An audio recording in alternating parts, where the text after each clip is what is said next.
ನಮಸ್ಕಾರ ವೀಕ್ಷಕರೇ, ನಾಡಿನ ಸಮಸ್ತ ವೀಕ್ಷಕರಿಗೆ ಮಹಾಶಿವರಾತ್ರಿ ಹಬ್ಬದ ಶುಭಾಶಯಗಳು. ಮಹಾಶಿವರಾತ್ರಿ ಅಂದಾಗ ನಮಗೆ ನೆನಪಿಗೆ ಬರೋದು ಶಿವನ ಆರಾಧನೆಯ ಪರ್ವಕಾಲ ಇವತ್ತು. ಹಾಗಾಗಿ ಮಹಾಶಿವರಾತ್ರಿ, ಜಾಗರಣೆಯ ಕ್ರಮ, ಶಿವನ ಆರಾಧನೆ ಇದೆಲ್ಲದರ ಬಗ್ಗೆ ಮಾತಾಡೋದಕ್ಕೆ ನನ್ನ ಜೊತೆ ಅತಿಥಿಗಳಿದ್ದಾರೆ. ಅವರೇ ಡಾಕ್ಟರ್ ಗೋಪಾಲ್ ಶರ್ಮಾ ಗುರೂಜಿಯವರು, ಖ್ಯಾತ ವಿದ್ವಾನ್ ಹಾಗೂ ಕನ್ನಡ ರಾಜ್ಯೋತ್ಸವ ಪ್ರಶಸ್ತಿ ವಿಜೇತರಾದ ಗುರೂಜಿಯವರು ನಾನು ಮಾತಾಡಿಸ್ತಾ ಹೋಗ್ತೀನಿ. ಗುರೂಜಿಯವರು ಶಿವನ ಆರಾಧನೆ ಮತ್ತು ಜಾಗರಣೆಯ ಕ್ರಮ ಇದೆಲ್ಲದರ ಬಗ್ಗೆ ಮಾಹಿತಿನ ತಿಳಿಸ್ಕೊಡ್ತಾರೆ. ಗುರುಗಳೇ ನಮಸ್ತೆ. ಜೊತೆಗೆ ಮಹಾಶಿವರಾತ್ರಿ ಹಬ್ಬದ ಶುಭಾಶಯಗಳು ತಮಗೆ. ತಮಗೂ ನಮಸ್ಕಾರಗಳು. ನಮ್ಮ ವೀಕ್ಷಕರಿಗೆಲ್ಲ ನಮಸ್ಕಾರಗಳು. ತಮಗೂ ಮಹಾಶಿವರಾತ್ರಿ ಹಬ್ಬದ ಶುಭಾಶಯಗಳು. ಧನ್ಯವಾದಗಳು ಗುರುಜಿ. ಹಾಗೆ ಮಹಾಶಿವರಾತ್ರಿ ಅಂತ ಬಂದಾಗ ನಮಗೆ ಶಿವನ ಆರಾಧನೆ ಅಂತ ನಾನು ಆಗಲೇ ಆರಂಭದಲ್ಲಿ ಹೇಳ್ತಾ ಇದ್ದೆ. ಮಹಾಶಿವರಾತ್ರಿಯ ಮಹತ್ವ ಮತ್ತು ಐತಿಹ್ಯದ ಬಗ್ಗೆ ನಮ್ಮ ವೀಕ್ಷಕರಿಗೆ ತಿಳಿಸ್ಕೊಡಿ ಗುರು. ಶ್ರೀ ಗುರುಭ್ಯೋ ನಮಃ. ಹರಿ ಓಂ. ಕೈಲಾಸಾತೀಶ ಕೋಣೆ ಸುರವಿಟಪಿತಟೆ ಸ್ಫಾಟಿಕೆ ಮಂಡಪೆ ಸನ್ನ ಮಾತಂಗಾರಾತಿಪೀಠೋಪರಿ ಪರಿಲಸಿತಂ ಸೇವ್ಯಮಾನಂ ಸುರೌಘೈಃ ಜಾನುಸ್ಥಂ ವಾಮಬಾಹುಂ ಮೃಗಮಪಿ ಪರಶುಂ ಜ್ಞಾನಮುದ್ರಾ ವಹಂತಂ ನಾಗೋದ್ಯದ್ಯೋಗವೇಷ್ಟಂ ದದತರ್ಷಿಗಣೆ ಜ್ಞಾನಮೀಶಾನಮೀಡೇ. ಹರೇ ರಾಮ. ಓಂ ನಮಃ ಶಿವಾಯ. ಆತ್ಮೀಯರೇ, ಮಹಾಶಿವರಾತ್ರಿ ನಮ್ಮ ಸನಾತನ ಭಾರತೀಯ ಪರಂಪರೆಯ ವಿಶೇಷವಾದಂಥ ಒಂದು ಹಬ್ಬದ ದಿವಸ, ಪರ್ವಕಾಲ ಅಂತಲೂ ಹೇಳ್ಬೋದು. ಶಿವನಿಗೆ ಮೀಸಲಾಗಿರತಕ್ಕಂತಹ ವಿಶೇಷವಾದಂತಹ ಹಬ್ಬದ ದಿವಸ, ಉಪವಾಸದ ಹಬ್ಬ. ಉಪವಾಸವನ್ನು ಮಾಡಿದಾಗ ಮಾತ್ರ ಶಿವನ ಒಲಮೆಯನ್ನು ಪಡೆದುಕೊಳ್ಳಲಿಕ್ಕೆ ಸಾಧ್ಯತೆ ಇದೆ. ನಾವು ಪ್ರತಿ ಮಾಸದಲ್ಲೂ ಸಹಿತವಾಗಿ ಮಾಸ ಶಿವರಾತ್ರಿ ಅಂತ ಆಚರಣೆ ಮಾಡ್ತೇವೆ.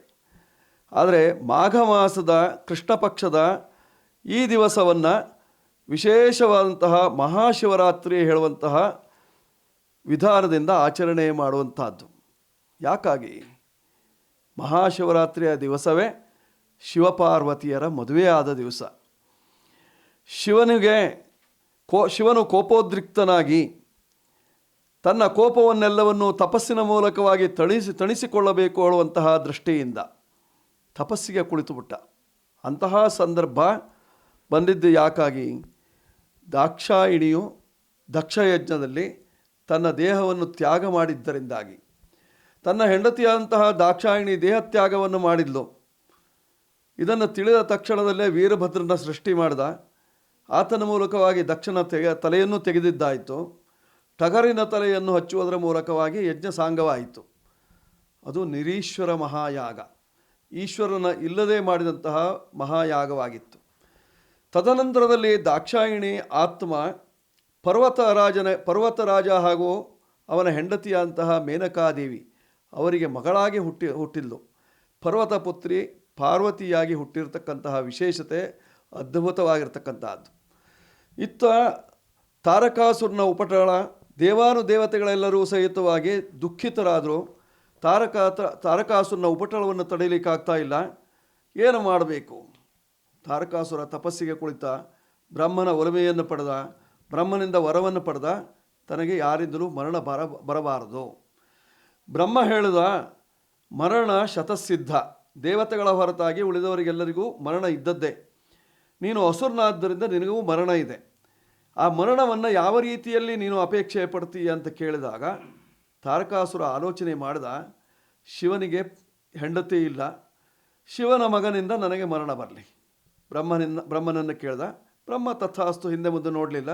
ತಥಾಸ್ತು, ಹಾಗೇ ಆಗಲಿ. ಒಂದು ರಂಗ ಸಿದ್ಧವಾಗಬೇಕಾಗಿತ್ತು. ಅತ್ತ ಪಾರ್ವತೀ ದೇವಿ ಹುಟ್ಟುವಾಗಲೇ ನಾರದರ ಉಪದೇಶದಂತೆ ಶಿವನ ಒಲಮೆಯನ್ನು ಪಡೆದುಕೊಳ್ಳಬೇಕು ಅನ್ನುವಂತಹ ದೃಷ್ಟಿಯಿಂದ ತಪಸ್ಸನ್ನು ಆಚರಿಸ್ತಾ ಇದ್ಲು. ತಪಸ್ಸು ವಿಶೇಷವಾಗಿ ಮಾಡ್ತಾ ಇರತಕ್ಕಂತಹ ಪಾರ್ವತಿ ಅಪರ್ಣೆಯಾದಲು, ಉಮಾದೇವಿಯಾದಲು.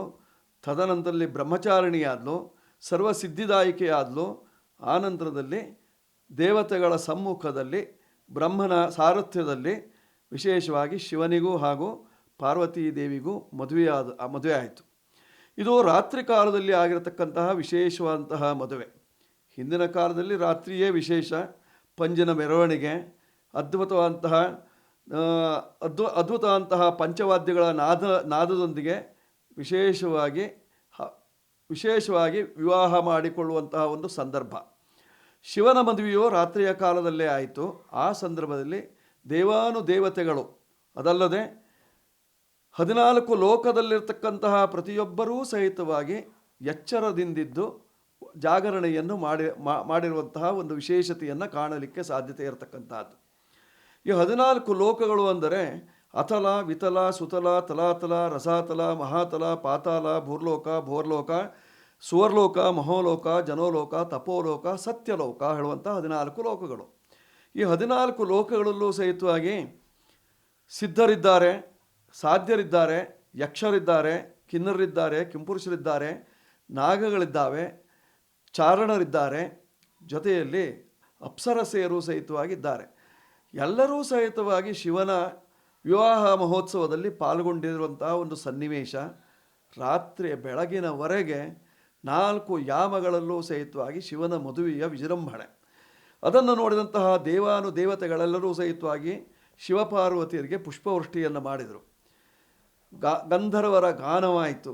ರಾತ್ರಿ ಬೆಳಗಿನವರೆಗೂ ನೃತ್ಯ, ನಾಟಕ, ಜೊತೆಯಲ್ಲಿ ಸಂಗೀತ, ವಾದ್ಯ, ವಿಶೇಷತೆಯಿಂದ ಜಾಗರಣೆಯನ್ನು ಮಾಡಿದರು. ಅದೇ ಶಿವ ಮತ್ತು ಪಾರ್ವತಿಯರ ವಿವಾಹದ ವಿಶೇಷಕ್ಕಾಗಿ ನಾವು ಜಾಗರಣೆಯನ್ನು ಮಾಡಿದಾಗ ಮಹಾಶಿವರಾತ್ರಿಯಂದು ಶಿವನ ಒಲುಮೆಯನ್ನು ಪಡೆದುಕೊಳ್ಳಲಿಕ್ಕೆ ಸಾಧ್ಯತೆ ಇದೆ. ಆದ್ದರಿಂದಲೇ ನಾವು ಜಾಗರಣೆಯನ್ನು ಮುಖ್ಯವಾಗಿ ಮಾಡಲೇಬೇಕು. ಐತಿಹ್ಯದ ಬಗ್ಗೆ ಸಾಕಷ್ಟು ವಿವರವಾಗಿ ತಿಳಿಸ್ಕೊಟ್ರಿ. ಹಾಗೆ ಶಿವ ಅಭಿಷೇಕ ಪ್ರಿಯ. ಹಾಗಾಗಿ ಶಿವನನ್ನು ಈ ಸಂದರ್ಭದಲ್ಲಿ, ಈ ಶುಭ ಸಂದರ್ಭದಲ್ಲಿ ಒಲಿಸಿಕೊಳ್ಳುವಂಥ ಬಗೆ ಹೇಗೆ, ಅದ್ರ ಬಗ್ಗೆ ತಿಳಿಸ್ಕೊಡಿ. ಖಂಡಿತವಾಗಿ ಸಮಯಕ್ಕೆ ಸರಿಯಾಗಿ ಒಳ್ಳೆಯ ಪ್ರಶ್ನೆ ಕೇಳಿದಿರಿ. ಯಾಕೆಂದರೆ ಅಭಿಷೇಕ ಪ್ರಿಯ ಶಿವ, ಅಭಿಷೇಕದಿಂದಲೇ ಶಿವನು ಪ್ರಿಯನು. ಸದಾಕಾಲದಲ್ಲೂ ಅಭಿಷೇಕವನ್ನು ಮಾಡಿಸ್ಕೊಳ್ತಾ ಇರ್ತಾನೆ ಅವನು. ಗಂಗಾ ತರಂಗ ರಂಜಿತ ಜಟಾಭಾರ ಅಂದರೆ ತನ್ನ ಜಟೆಯಲ್ಲೇ ಇಟ್ಟಿರುವಂತಹ ಗಂಗೆಯಿಂದ ಸದಾಕಾಲದಲ್ಲೂ ಅಭಿಷೇಕ ಆಗ್ತಾ ಇರ್ತದೆ. ಆದರೂ ಸಹಿತವಾಗಿ ಭೂಲೋಕದಲ್ಲಿರ್ತಕ್ಕಂತಹ ದೇವಸ್ಥಾನಗಳಲ್ಲಿ ವಿಶೇಷವಾಗಿ ಅಭಿಷೇಕ, ಪೂಜೆ ಇತ್ಯಾದಿಗಳು ನಿರಂತರ. ಅದು ಇಂದಿನ ದಿವಸ ಅಂದರೆ ಶಿವರಾತ್ರಿಯ ದಿವಸ ವಿಶೇಷವಾಗಿ ಅಭಿಷೇಕ ಮಾಡುವಂಥದ್ದು ಯಾವ ಕಾಲದಲ್ಲಿ? ರಾತ್ರಿಯ ಕಾಲದಲ್ಲಿ ಅಭಿಷೇಕ ಪೂಜೆ 4 ಯಾಮಗಳಲ್ಲಿ. ನೋಡಿ, ಒಂದು ದಿವಸಕ್ಕೆ 8 ಯಾಮಗಳಿರ್ತದೆ. 3 ತಾಸುಗಳಿಗೆ ಒಂದೊಂದು ಯಾಮ. ಹಗಲಿನಲ್ಲಿ 4 ಯಾಮಗಳು, ರಾತ್ರಿಯಲ್ಲಿ 4 ಯಾಮಗಳು. ಈ 4 ಯಾಮಗಳಲ್ಲೂ ಸಹಿತವಾಗಿ ರಾತ್ರಿಯ ಕಾಲದಲ್ಲಿ ನಾವು ಪ್ರತ್ಯೇಕವಾಗಿ ಪೂಜೆಯನ್ನು ಮಾಡಿದಾಗ ಶಿವನು ಸುಪ್ರೀತನಾಗ್ತಾನಂತೆ. ಅವನಿಗೆ 5 ಮುಖಗಳು: ಸದ್ಯೋಜಾತ, ವಾಮದೇವ, ಅಘೋರ, ತತ್ಪುರುಷ, ಈಶಾನ ಹೇಳುವಂಥ 5 ಮುಖಗಳು. ಆ 5 ಮುಖಗಳಲ್ಲಿ ಒಂದು ಮುಖ ಊರ್ಧ್ವ ಮುಖವಾಗಿರ್ತದೆ. 4 ದಿಕ್ಕಿನಲ್ಲಿ 4 ಮುಖಗಳಿರ್ತದೆ.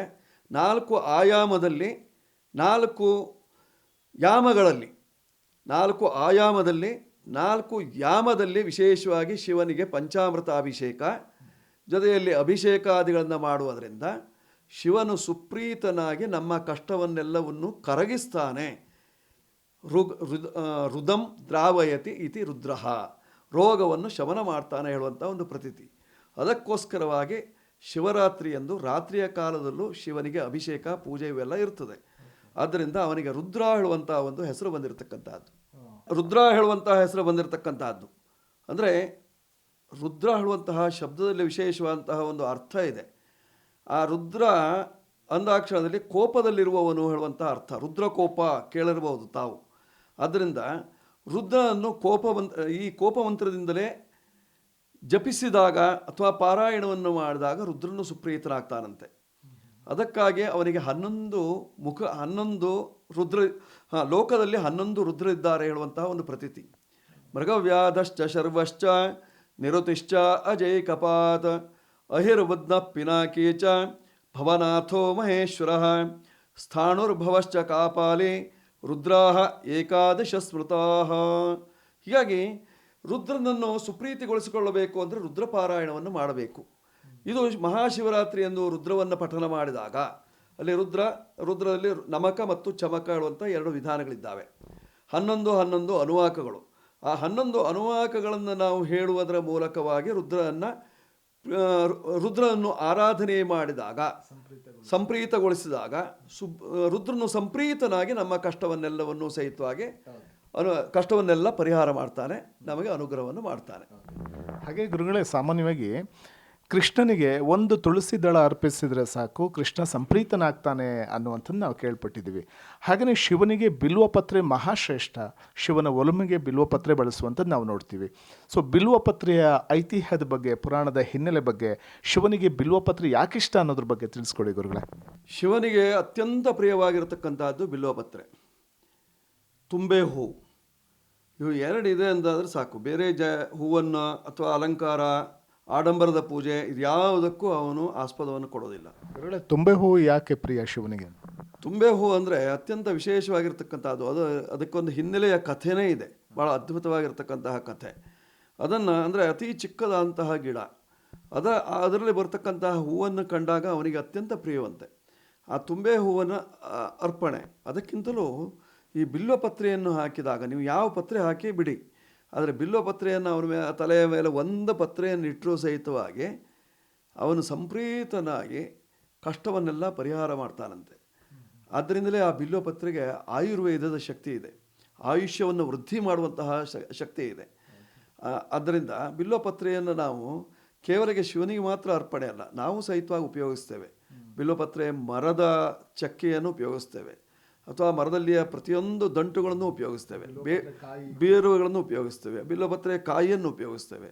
ಬಿಲ್ವಪತ್ರೆಯಿಂದ ಹೋಮವನ್ನು ಮಾಡಲಿಕ್ಕೆ ಹೇಳಿದ್ದಾರೆ. ಆದ್ದರಿಂದ ಬಿಲ್ವವನ್ನು ನಾವು ಎಲ್ಲದಕ್ಕೂ ಉಪಯೋಗಿಸ್ಕೊಳ್ಳಿಕ್ಕೆ ಅವಕಾಶ ಇರತಕ್ಕಂಥದ್ದು. ಒಟ್ಟಾರೆ ಬಿಲ್ವಪತ್ರೆ ಮರ ನಮಗೊಂದು ಸಂಜೀವಿನಿ ಇದ್ದಾಗೆ, ಅವನೇ ಸಂಜೀವಿನಿ ರುದ್ರ. ಆದ್ದರಿಂದ ಆ ರುದ್ರನ ಆರಾಧನೆಯಲ್ಲಿ ಬಿಲ್ವಪತ್ರೆಯೂ ಒಂದು. ಇನ್ನು ಗುರುಗಳೇ, ನಾವು ಶಿವ ಅಂತಂದಾಗ ರುದ್ರಾಕ್ಷಿಯನ್ನು ಪೂಜೆ ಮಾಡಿದ್ರೂ ಸಾಕು, ಶಿವನನ್ನು ಪೂಜೆ ಮಾಡಿದಷ್ಟೇ ಫಲ ಸಿಗುತ್ತೆ ಅನ್ನುವಂಥ ಮಾತಿದೆ. ಆ ಬಗ್ಗೆ ತಿಳಿಸ್ಕೊಡಿ ಗುರುಗಳೇ, ರುದ್ರಾಕ್ಷಿ ಮಹತ್ವದ ಬಗ್ಗೆ.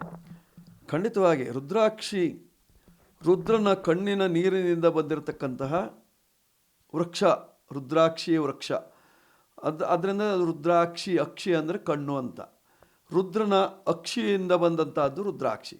ಅದು ಅವನಿಗೆ ಅತ್ಯಂತ ಪ್ರಿಯವಾಗಿರ್ತಕ್ಕಂತಹದ್ದು. ಅದರಲ್ಲಿ ಒಂದು ಮುಖದ ರುದ್ರಾಕ್ಷಿಯಿಂದ ಆರಂಭಿಸಿ 21 ಮುಖದವರೆಗೂ ಸಹಿತವಾಗಿದೆ. ಅದರಲ್ಲಿ 14 ಮುಖದವರೆಗೆ ಪ್ರಚಲಿತವಾಗಿರ್ತಕ್ಕಂಥದ್ದು. 21 ಮುಖದ ರುದ್ರಾಕ್ಷಿಗೆ ಆಂಜನೇಯ ರುದ್ರಾಕ್ಷಿ ಹೇಳುವಂತಹ ಒಂದು ಪ್ರತೀತಿ. ಒಟ್ಟಾರೆ ಆ ರುದ್ರಾಕ್ಷಿಯನ್ನು ಧಾರಣೆ ಮಾಡುವುದರಿಂದ ಅಥವಾ ರುದ್ರಾಕ್ಷಿಯನ್ನು ಉಪಯೋಗಿಸುವುದರಿಂದ ಶಿವನಿಗೆ ಶಿವರಾತ್ರಿಯಂದು ಅದನ್ನು ಅರ್ಪಣೆ ಮಾಡಿ ನಾವು ಪೂಜಿಸುವುದರಿಂದ, ಕೆರೆಯ ನೀರನ್ನು ಕೆರೆಗೆ ಚೆಲ್ಲಿ ಅಂತ ಒಂದು ಗಾದೆ ಇದೆ. ಅಂದರೆ ನಾವು ಅದನ್ನು ಅವನಿಂದ ಬಂದದ್ದನ್ನು ಅವನಿಗೇ ಸಮರ್ಪಣೆಯನ್ನು ಮಾಡಿದಾಗ ಅವನು ಸುಪ್ರೀತನಾಗಿ ನಮ್ಮ ಕಷ್ಟಗಳನ್ನು ಪರಿಹಾರ ಮಾಡ್ತಾನೆ. ಯಾವ ರೀತಿಯಲ್ಲಿ ಅಂದರೆ, ನಮಗೆ ಅಕ್ಷ ಸಂಬಂಧವಾದಂತಹ ರೋಗಾದಿ ಬಾಧೆಗಳು ಯಾವುದಿದ್ರೂ ಸಹಿತವಾಗಿ ಪರಿಹಾರವಾಗ್ತದೆ. ಅಕ್ಷಿ ಅಂದರೆ ಕಣ್ಣು, ಕಣ್ಣಿಗೆ ಸಂಬಂಧಪಟ್ಟಂತಹ ರೋಗ ಬಾಧೆ ರುದ್ರಾಕ್ಷಿಯಿಂದ ಪರಿಹಾರ. ಅದು ಮಾತ್ರ ಅಲ್ಲ, ನಾವು ಬೇರೆ ಬೇರೆ ರುದ್ರಾಕ್ಷಿಯನ್ನು 12 ರಾಶಿಯವರೆಗೂ ಪ್ರತ್ಯೇಕವಾದಂತಹ ರುದ್ರಾಕ್ಷಿಯನ್ನೇ ಹೇಳಿದ್ದಾರೆ. ಆಯಾ ರುದ್ರಾಕ್ಷಿಯನ್ನು ಧಾರಣೆ ಮಾಡಿದಾಗ ಅವರ ಜೀವನದಲ್ಲೂ ಸಹಿತವಾಗಿ ಶಾಂತಿಯೂ ಇರ್ತದೆ, ನೆಮ್ಮದಿಯೂ ಇರ್ತದೆ, ಜೊತೆಯಲ್ಲಿ ಸರ್ವ ಸಂಪತ್ತುಗಳನ್ನು ಹೊಂದಲಿಕ್ಕೆ ಸಾಧ್ಯತೆ ಇದೆ. ಆದ್ದರಿಂದ ರುದ್ರಾಕ್ಷಿ ಪ್ರತಿಯೊಬ್ಬರಿಗೂ ಬೇಕಾಗಿರ್ತಕ್ಕಂಥದ್ದು. ಶಿವನಿಗಂತೂ ಬೇಕೇ ಬೇಕದು. ಇವತ್ತಿನ ದಿವಸ ಶಿವನಿಗಂತೂ ಬೇಕೇ ಬೇಕು. ಶಿವನಿಗೆ ಅರ್ಪಣೆ ಮಾಡಿದಾಗ ಶಿವನು ಸುಪ್ರೀತನಾಗ್ತಾನೆ. ಹಾಗೆ ಗುರುಗಳೇ, ಸಾಮಾನ್ಯವಾಗಿ ಶಿವ ಅಂತ ಬಂದಾಗ ಮೃತ್ಯು ಭಯ ಇದ್ದಂಥವರು ಮೃತ್ಯುಂಜಯ ಮಂತ್ರ ಜಪ ಮಾಡಿದ್ರೆ ಸಾಕು, ಖಂಡಿತವಾಗ್ಲೂ ಕೂಡ ಆ ಮೃತ್ಯು ಭಯದಿಂದ ಮುಕ್ತರಾಗ್ತಾರೆ ಅನ್ನುವಂಥ ಮಾತಿದೆ. ಹಾಗಾಗಿ ಮಹಾಮೃತ್ಯುಂಜಯ ಮಂತ್ರದ ಬಗ್ಗೆ ತಿಳಿಸ್ಕೊಡಿ ನಮ್ಮ ವೀಕ್ಷಕರಿಗೆ ಗುರುಗಳೇ. ಖಂಡಿತವಾಗಿ ಮಹಾಮೃತ್ಯುಂಜಯ ನೋಡಿ, ಮೃತ್ಯುಂಜಯನ ವಿಶೇಷತೆಯಲ್ಲಿ ಮಂದೇತು ಭೂತನಾಥಾನಾಂ ಶೈವಾನಾಂ ಪೀಡನಂ ತಥಾ ಹೇಳುವಂತಹ ಒಂದು ಆಧಾರ ಬರ್ತದೆ ಜ್ಯೋತಿಷ್ಯದಲ್ಲಿ. ಮಂದ ಅಂದರೆ ಶನಿ, ಶನಿ ಮಹಾತ್ಮನ ಪೀಡೆಯನ್ನೂ ಸಹಿತವಾಗಿ ಪರಿಹಾರ ಮಾಡುವ ಶಕ್ತಿ ಇದೆ ಅಂತಾದರೆ ಅದು ಮೃತ್ಯುಂಜಯನಿಗೆ ಮಾತ್ರ ಅಂತ. ಮೃಕಂಡು ಮಹರ್ಷಿಯ ಮಗನಾಗಿರ್ತಕ್ಕಂತಹ ಮಾರ್ಕಾಂಡೇಯನಿಗೆ ಆಯುಷ್ಯವನ್ನು ವೃದ್ಧಿ ಮಾಡಿರ್ತಕ್ಕಂಥವನು ಮೃತ್ಯುಂಜಯ. ಆ ಮೃತ್ಯುಂಜಯ ಸ್ವರೂಪ ಭಾಳ ಅದ್ಭುತವಾಗಿರ್ತಕ್ಕಂಥದ್ದು. ಸ್ವಯಂ ತನ್ನ ಕೈಗಳಲ್ಲೇ ತಾನೇ ಸ್ವತಃ ಅಭಿಷೇಕವನ್ನು ಮಾಡ್ಕೊಳ್ತಾ ಇರತಕ್ಕಂಥ ಸ್ವರೂಪ. ಅಂದರೆ ಅಮೃತ ಕಲಶವನ್ನು ಕೈಯಲ್ಲಿ ಹಿಡಿದುಕೊಂಡು ತಾನೇ ಸ್ವತಃ ಅಭಿಷೇಕವನ್ನು ಮಾಡಿಕೊಳ್ಳುವವನು, 8 ಭುಜದಿಂದ ಅಲಂಕೃತನಾಗಿರ್ತಕ್ಕಂಥವನು ಮೃತ್ಯುಂಜಯ. ಆ ಮಹಾಮೃತ್ಯುಂಜಯನನ್ನು ಮಾರ್ಕಾಂಡೇಯನು ಪೂಜೆಯನ್ನು ಮಾಡುವುದರ ಮೂಲಕವಾಗಿ ಅವನ ಅನುಗ್ರಹವನ್ನು ಪಡೆದುಕೊಂಡ ಮೃಕಂಡು ಮಹರ್ಷಿಯ ಮಗ ಮಾರ್ಕಾಂಡೇಯ. ಆದ್ದರಿಂದಲೇ ಮಾರ್ಕಾಂಡೇಯ ಮಹಾಭಾಗ ಸಪ್ತ ಕಲ್ಪಾಂತ ಜೀವನ ಆಯುರಾರೋಗ್ಯಮೈಶ್ವರ್ಯಂ ದೇಹಿ ಮೇ ಋಷಿಪುಂಗವ ಅಂದ್ರೇನು, ಆ ಋಷಿಪುಂಗವನ ಮಗನಾಗಿರ್ತಕ್ಕಂತಹ ಮಾರ್ಕಾಂಡೇಯನಿಗೆ ಶಿವನು ಅನುಗ್ರಹವನ್ನು ಮಾಡಿದ ಸಪ್ತಕಲ್ಪಾಂತ ಜೀವನ, 7 ಕಲ್ಪದವರೆಗೆ ನಿನ್ನ ಜೀವನ ನೀನು ಬದುಕಿರು ಹೇಳುವಂಥ ಒಂದು ವರವನ್ನು ನೀಡಿದಂತೆ. ಕಾರಣ ಯಾಕೆಂದರೆ ಅವನಿಗೆ ಅರ್ಧಾಯುಷ್ಯ ಇತ್ತು. ಆ ಸಂದರ್ಭದಲ್ಲಿ ಯಮಧರ್ಮರಾಜ ಬಂದು ಇವನನ್ನು ಹಿಡಿದುಕೊಳ್ಳಿಕ್ಕೆ. ಆಗ ಮಾರ್ಕಾಂಡೇಯ ಏನು ಮಾಡ್ದ ಅಂದರೆ ಶಿವಲಿಂಗಕ್ಕೆ ಹೋಗಿ ತಬ್ಬಿಕೊಂಡ. ಶಿವನೇ ನೀನೇ ನನ್ನನ್ನು ಕಾಪಾಡಬೇಕು ಅಂತ ಮೃತ್ಯುಂಜಯ ಮಂತ್ರವನ್ನು ಹೇಳಲಿಕ್ಕೆ ಆರಂಭ ಮಾಡಿದ. ಆ ಮೃತ್ಯುಂಜಯ ಮಂತ್ರ ಅದ್ಭುತವಾಗಿರ್ತಕ್ಕಂಥದ್ದು. ಆ ಮಂತ್ರವನ್ನೆಲ್ಲ ಇಲ್ಲಿ ಹೇಳುವಾಗಿಲ್ಲ, ಆದರೆ ನಾವು ಹೇಳುವಂಥದ್ದು ಯಾವುದು ಅಂದರೆ ಮೃತ್ಯುಂಜಯಾಯ ರುದ್ರಾಯ ನೀಲಕಂಠಾಯ ಶಂಭವೇ ಅಮೃತೇಶಾಯ ಶರ್ವಾಯ ಮಹಾದೇವಾಯ ತೇ ನಮಃ. ಈ ಮಂತ್ರವನ್ನು ಹೇಳಬಹುದು. ಇದನ್ನು ತಾವೆಲ್ಲ ಕೇಳಿದ್ರಿ. ಇವತ್ತು ಎಷ್ಟು ಸಾಧ್ಯ ಆಗುತ್ತೋ ಅಷ್ಟು ಮಾಡ್ಕೊಳ್ಳಿ, ಒಳ್ಳೆಯದಾಗುತ್ತೆ. ಧನ್ಯವಾದಗಳು ಗುರುಗಳೇ. ಮತ್ತೊಮ್ಮೆ ಮಹಾಶಿವರಾತ್ರಿ ಹಬ್ಬದ ಶುಭಾಶಯಗಳು ತಮಗೆ. ಎಸ್ ವೀಕ್ಷಕರೇ, ನೋಡಿದ್ರಲ್ಲ ಗುರೂಜಿ ಮಹಾಶಿವರಾತ್ರಿ ಹಬ್ಬವನ್ನು ಆಚರಣೆ ಮಾಡೋದು ಹೇಗೆ, ಶಿವನ ಆರಾಧನೆಗೆ ಪರ್ವಕಾಲವಾದ ಇವತ್ತು ಶಿವನ ಆರಾಧನೆಯ ಬಗೆ ಹೇಗೆ, ಜಾಗರಣೆಯ ಕ್ರಮ ಹೇಗಿರಬೇಕು, ಬಿಲ್ವಪತ್ರೆಯ ಒಂದು ಐತಿಹ್ಯ, ಅದರ ಜೊತೆಗೆ ರುದ್ರಾಕ್ಷಿಯ ಒಂದು ಐತಿಹ್ಯ, ಇದೆಲ್ಲದರ ಬಗ್ಗೆ ಸಾಕಷ್ಟು ಮಾಹಿತಿಯನ್ನು ತಿಳಿಸ್ಕೊಟ್ರು. ಇದಾಗಿತ್ತು ಈ ಹೊತ್ತಿನ ವಿಶೇಷ. ನೋಡ್ತಾ ಇರಿ ಫ್ರೀಡಮ್ ಟಿವಿ, ಇದು ಜನಸಾಮಾನ್ಯರ ಶಕ್ತಿ. ಕ್ಷಣ ಕ್ಷಣದ ಸುದ್ದಿಗಳಿಗಾಗಿ ಫ್ರೀಡಮ್ ಟಿವಿ ಸಬ್ಸ್ಕ್ರೈಬ್ ಮಾಡಿ, ಲೈಕ್ ಮಾಡಿ ಹಾಗೂ ಫಾಲೋ ಮಾಡಿ. ಹೊಸ ಸುದ್ದಿಗಳ ನೋಟಿಫಿಕೇಶನ್ಗಾಗಿ ಬೆಲ್ ಐಕಾನ್ ಮೇಲೆ ಕ್ಲಿಕ್ ಮಾಡಿ.